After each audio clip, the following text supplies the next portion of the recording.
TW. Possible child SAW. Taking explicit pictures of themselves is never a normal thing for a 3 to 5-year-old. I'm a childcare worker and have received training on this subject.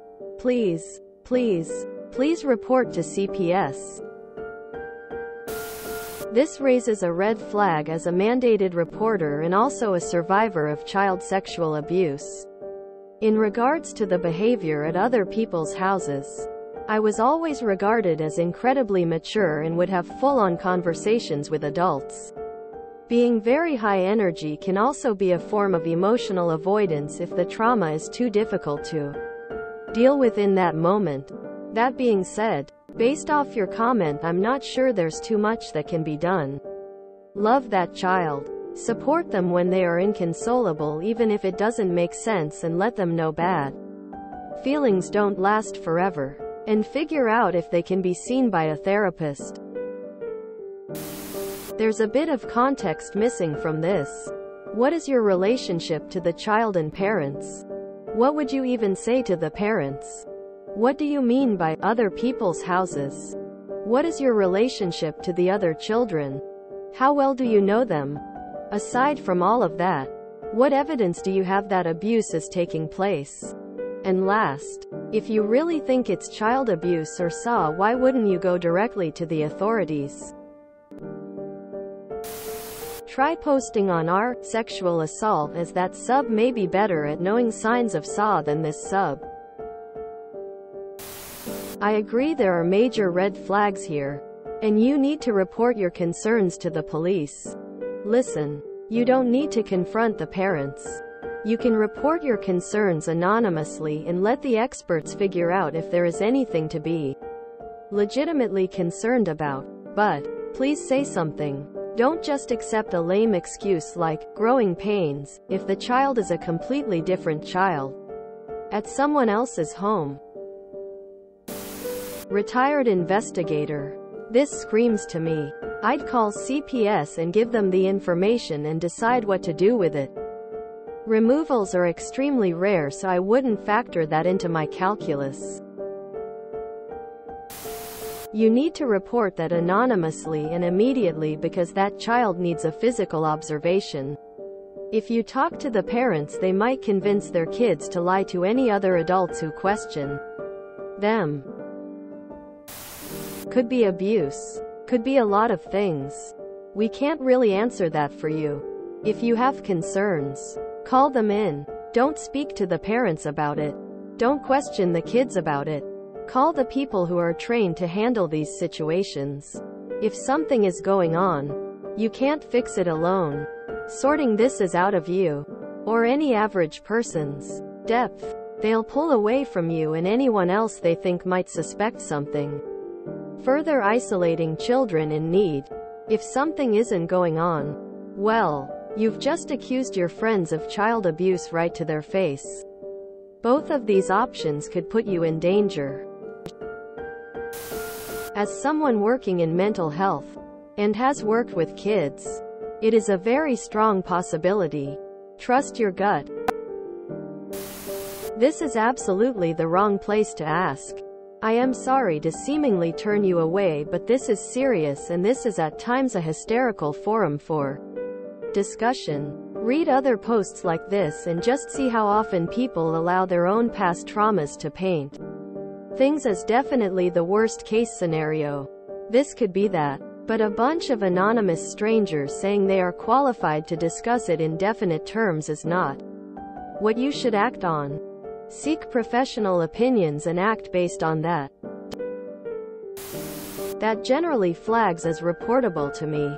That's abnormal for that age and would only be learned behavior. Specifically the explicit pictures. The combination of things is suspicious and should be investigated. There's a good chance a family member is abusing them. If you suspect it, report it. Simple as that. If you're legally obliged to report concerns, then you'll already have defined avenues to do this.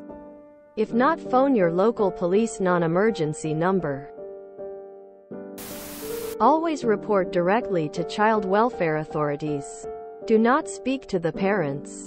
Do not ask the child any questions at all about it. Even if a child tells you about abuse, reassure them that they are safe. And make sure they are safe. And do not ask any questions. No questions at all. If you ask leading questions, it may be impossible to prosecute because you have tampered with the only witness. The only person who should speak to the child about this is somebody who is trained to interview child victims of sexual assault. Just report it. As a victim of family SAW and lifelong emotional abuse, one thing that really sticks out to me is the fact that this family has been reported before by grandparents seeking custody. One of the biggest things that kept myself and my sibling isolated and unable to seek help was one parent discrediting and pushing away all family and friends. Our parents were the friendliest, nicest people on the outside. We were a perfect family. My dad is a clinical psychologist with roles on ethics committees at hospitals, etc. My school tried to get me help as they suspected something, and my dad shut it down. I'm not sure if this helps, but it's definitely something to consider when weighing up whether to contact CPS. I really hope these children will be okay. Thank you everyone. I've decided to have the parents over and talk through some of my concerns later tonight.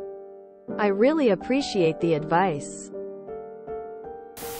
As a mandated reporter as a healthcare provider, I was told that if you're suspicious, you should report. Oftentimes it takes reports from multiple different reporters to have the children removed. You may lose some relationships, but could save a child. Just report it if you are that concerned. It is not your job, nor is it appropriate for you to attempt to investigate possible sexual abuse. If the parents are possible perpetrators, then talking to them will only give them a heads up. My instinct is the old sibling are making the younger one take pictures naked. Please, please, please talk to parents and tell them if they can't work out what is going on there are licensed therapists who can talk with them. The fix I have for this short term is to not allow the youngest with the older ones alone. Whoa. Those are very classic behaviors of ongoing childhood sexual abuse. Good eye. I hope this child gets help. I personally would go straight to a Children's Aid Society folded hands light skin tone. I hope nothing's wrong, but this does all seem worrisome. I saw you said in a comment you are having the parents over to talk it through, so I really hope they can explain it and prove nothing is amiss. Otherwise, this might give them a heads up to create a better cover story, lie, and force the child to hide their trauma better. I would hate to see them false flagged with CPS again. But I would hate infinitely more for CPS not to get involved when they absolutely needed to. Whatever happens, I hope you update us. I really hope this ends up being on our Best of Redditor updates with a happy ending about a misunderstanding and two parents being thrilled that you cared enough to worry about their kid. If you enjoyed this video, please check out our playlists full of similar content. Epic Aircast is like doom scrolling for your ears. Please like, share, and subscribe.